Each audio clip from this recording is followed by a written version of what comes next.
Sa ligayang kay sarap, sa rutinang nakasanayan, sa ginhaway walang katulad. Nang biglang, kahapon ko hindi ko na malasap, dumating ang alapaap, isang malaking hadlang.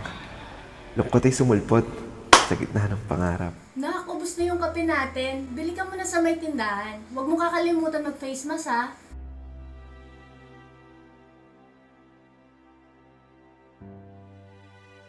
The Philippines' economic toll has been particularly harsh.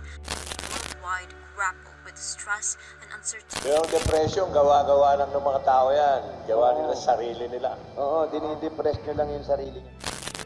Ang buhay parang isang kape. Minsan, sakto lang sa panlasa. At kung minsan, ay sobra. Pero di ko inakala na dito na pala magsisimula. Lasang ayaw ko nang maulit pa. Naranasan mo na bang humiling na sana hindi na baling magising pa? Paulit-ulit na lang. Nakakapagod.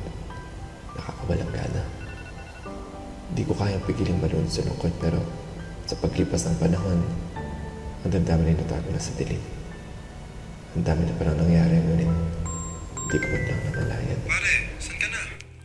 SOS na tayo ngayon. Today is World Mental Health Day.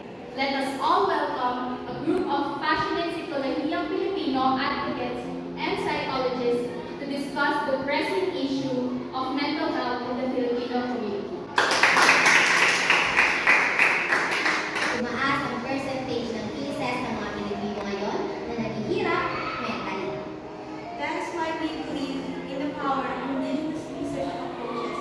And guys, let's not forget that Psikolohiyang Filipino also excels in research, blending our indigenous strength with Western methods for a unique and powerful synergy.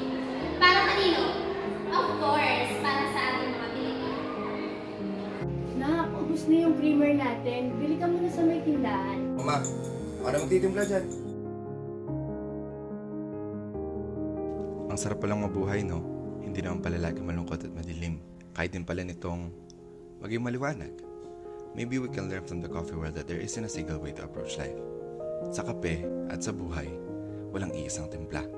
Iba-iba tayo at sa pag-unawa sa teorya ng isip, malalaman natin na may kanya-kanyang mundo ang bawat isa. May mga pagkakataon na kailangan nating harapin ang pait ng buhay upang matamasa ang tamis at makita ang kulay ng pag-asa. Gusto mo ng araw mo, Emil?